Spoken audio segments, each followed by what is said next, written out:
Breaking news. The United States House of Representatives has just voted to approve the first article of impeachment against Donald Trump, charging him with abuse of power. Democrats secured a majority on that article, marking a formal and irreversible step in the impeachment process. With this vote, Trump becomes only the third president in United States history to be impeached. A second vote on an additional article of impeachment is scheduled to take place within minutes. It is important to clearly explain what this development means and what it does not mean. The House has not voted to remove Trump from office. He has not been ordered to resign. No emergency transfer of presidential power has taken place. What has occurred is the formal approval of impeachment articles, which initiates the next constitutional phase of the process. The situation remains fluid, and the final outcome now depends on future votes and proceedings. Washington is watching history unfold in real time. Inside the House of Representatives, something irreversible has now occurred. The chamber has voted on the first article of impeachment against President Trump. The charge is abuse of power, and Democrats have secured a majority. That single vote permanently alters the historical record. No matter how strongly Trump protests or how forcefully his allies respond, he will now be remembered as only the third American president ever impeached. A second vote on another article of impeachment is scheduled to take place within minutes. Before that happens, it is necessary to slow this moment down and explain what is actually happening versus what many people online are claiming is happening. Right now, confusion is spreading faster than verified facts. Misunderstanding this moment leads people to incorrect conclusions about where the process truly stands. There is an enormous amount of noise surrounding this development. Some people are claiming that Trump is being forced out of office. Others are saying that Congress has demanded his resignation and that he has refused. Some are asserting that emergency removal is underway or that power is already shifting behind the scenes. None of those claims are accurate. What is accurate is this: impeachment resolutions exist. Members of Congress are openly calling for removal, and constitutional mechanisms do exist that could theoretically force Trump out of office. All of that is real. However, Congress has not voted to remove him. Trump has not been ordered to resign. No emergency constitutional process has been triggered. Understanding the difference between what exists on paper and what is actually happening in practice is the only way to honestly understand this moment. The machinery for accountability exists within the constitutional system, but machinery does not operate on its own. This president has demonstrated throughout his tenure that he is not motivated by abstract principles or by the stability of institutions. He responds to what benefits him personally. When confronted with broader national concerns, alliances, constitutional norms, or global security issues, those matters only hold value for him when they intersect with his own power and protection. That is why evidence alone does not guarantee removal from office. Evidence establishes grounds. Removal requires political will, and political will is something Congress may or may not possess at any given moment. That distinction is not theoretical. It is decisive. Before going further, it is important to be honest about the media environment surrounding this story. Headlines are often designed to provoke emotional reactions rather than to explain procedural reality.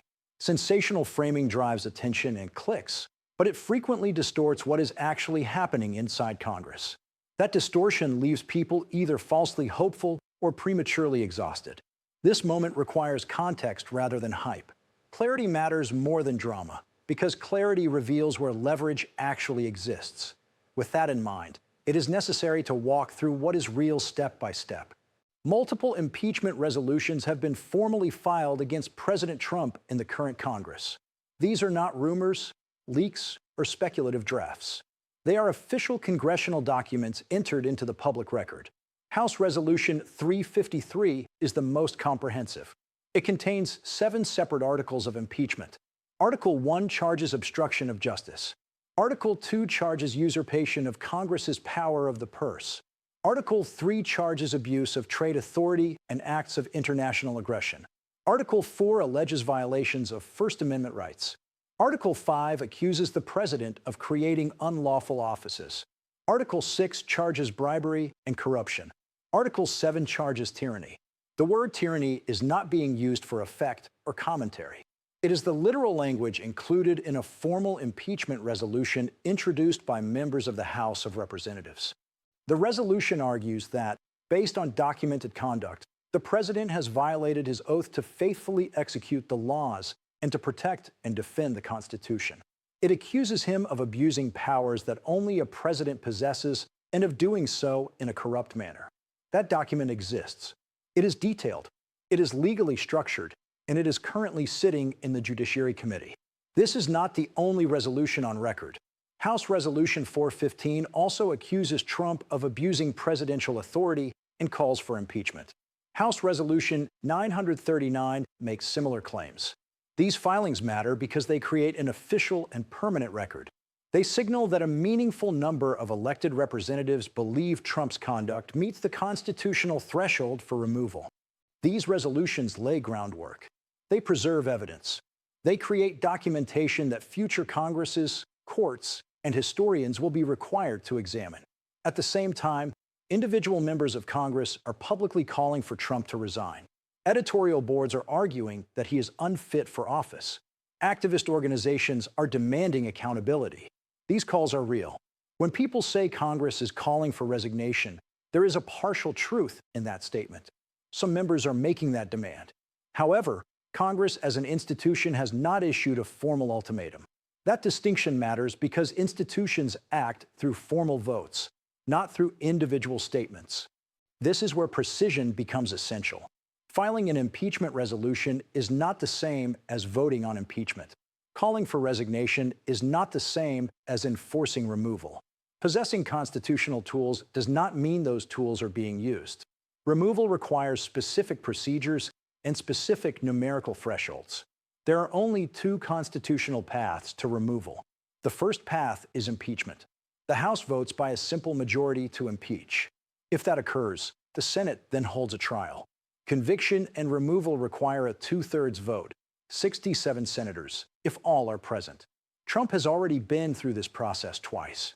In 2019, he was impeached for pressuring Ukraine. The Senate acquitted him.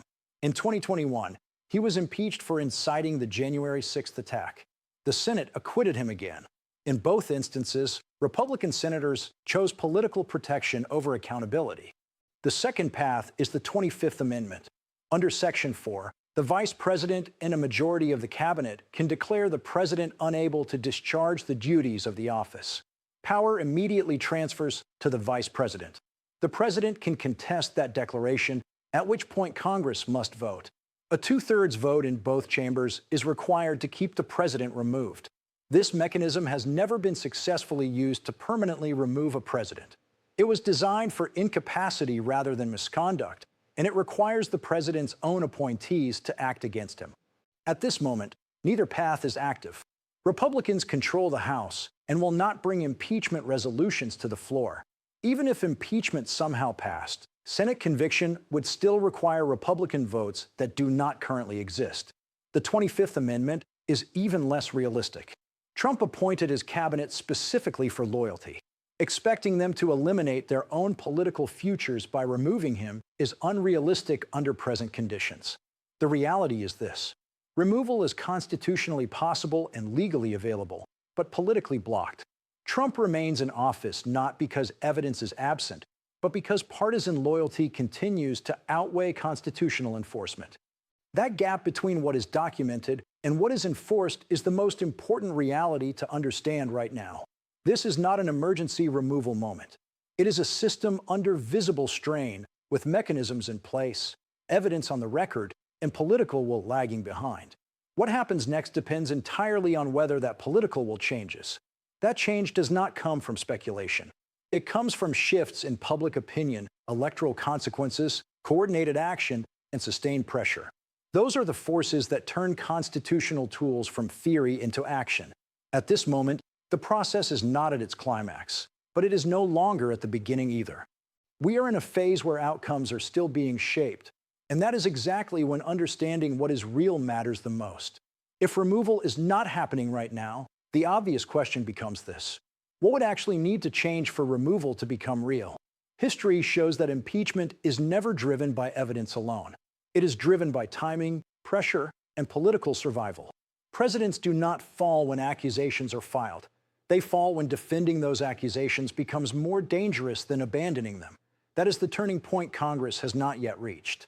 However, that point is not imaginary, and it is not without precedent. There are 4 conditions that have historically shifted that calculation, and none of them depend on dramatic speeches or viral moments. They depend on incentives changing for the people who currently protect Trump. The first condition is a collapse in public support within his own political coalition. Right now, Republican lawmakers fear Trump's base more than they fear general election voters. That fear is what freezes action. If polling begins to show sustained erosion among Republican voters, especially older voters, suburban conservatives, and major donors, the calculation changes. Defending Trump stops being protection and starts becoming a liability. That is exactly what happened with Richard Nixon. It was not the mere existence of evidence that ended his presidency. It was the moment Republican voters stopped defending him, which allowed Republican lawmakers to abandon him. The second condition is a single triggering event that breaks through partisan defenses. This is not a slow accumulation of allegations, but something immediate and undeniable. It could be a clear criminal act captured on tape, a national security failure directly tied to presidential decisions, or a blatant abuse of power that cannot be reframed, minimized, or blamed on others. These moments are rare, but when they occur, they compress timelines dramatically. Political reality can change in days instead of years. Nixon again provides the example. The tapes did not introduce new wrongdoing. They made denial impossible.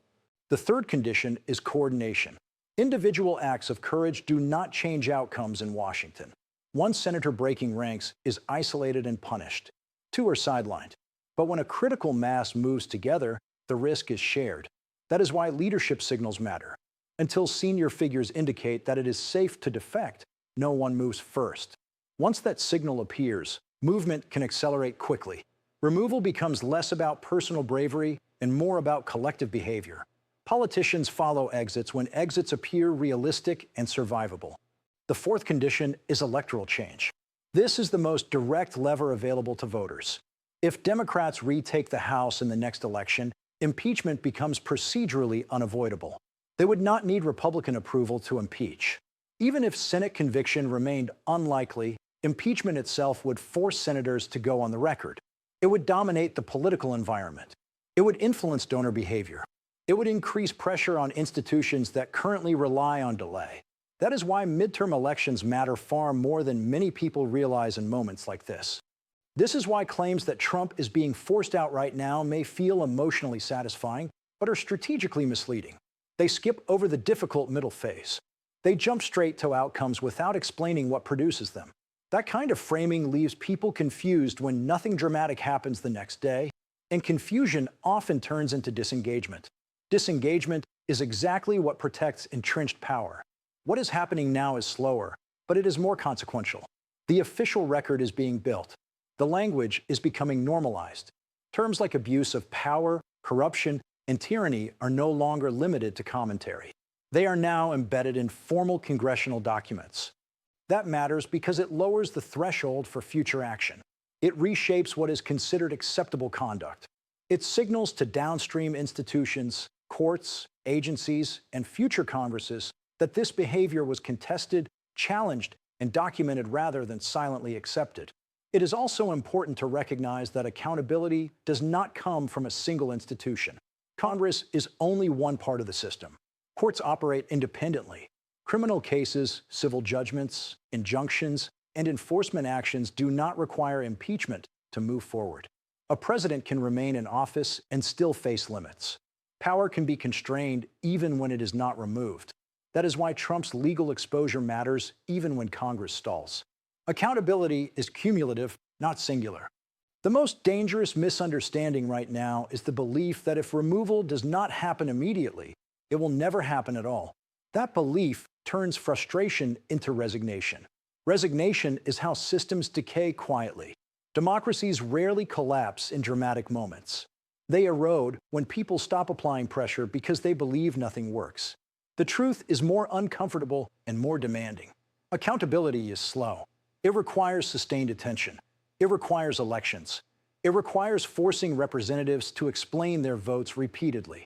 It It requires making the protection of misconduct more costly than opposing it. That work is tedious. It does not generate viral attention, but it is the only thing that actually moves outcomes. Right now, Trump remains in office not because the accusations against him are weak, but because the incentives for those with power still favor delay. That calculation can change. It has changed before. It only changes when people understand where leverage exists and apply it consistently and relentlessly. This is not the end of the story. It is the phase where outcomes are still being shaped. That is precisely why clarity matters more than outrage. Here is the part that often gets overlooked, and it is the part that ultimately determines how this ends. Power does not disappear when it is challenged. It adapts. When a president survives repeated accountability efforts, the lesson absorbed inside the system is not restraint. It is escalation. That is the danger zone the country is approaching now. Trump has already survived 2 impeachments without removal. That fact alone changes presidential behavior. It signals that impeachment is survivable, that party loyalty can override constitutional judgment, and that institutional checks are negotiable when political protection is strong enough. Every future decision is made with that knowledge in mind. When consequences fail to materialize, boundaries stop functioning as boundaries and begin functioning as suggestions. This is why the distinction between documentation and enforcement matters so much. Right now, Congress is documenting, courts are documenting, journalists are documenting, and historians are documenting, but enforcement is lagging.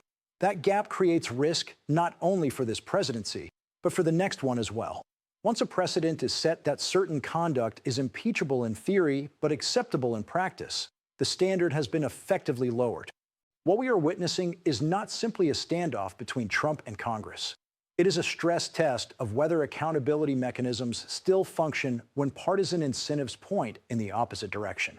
The Constitution assumes good faith actors. It assumes that when evidence becomes overwhelming, political leaders will act to protect the system itself. It does not account well for a situation in which protecting one individual becomes more important than protecting the institution. That is why public understanding matters so much at this stage. Not outrage, not speculation, understanding. The pressure that ultimately forces political will to change does not come from viral moments. It comes from sustained clarity. It comes from voters knowing exactly who is blocking action and why.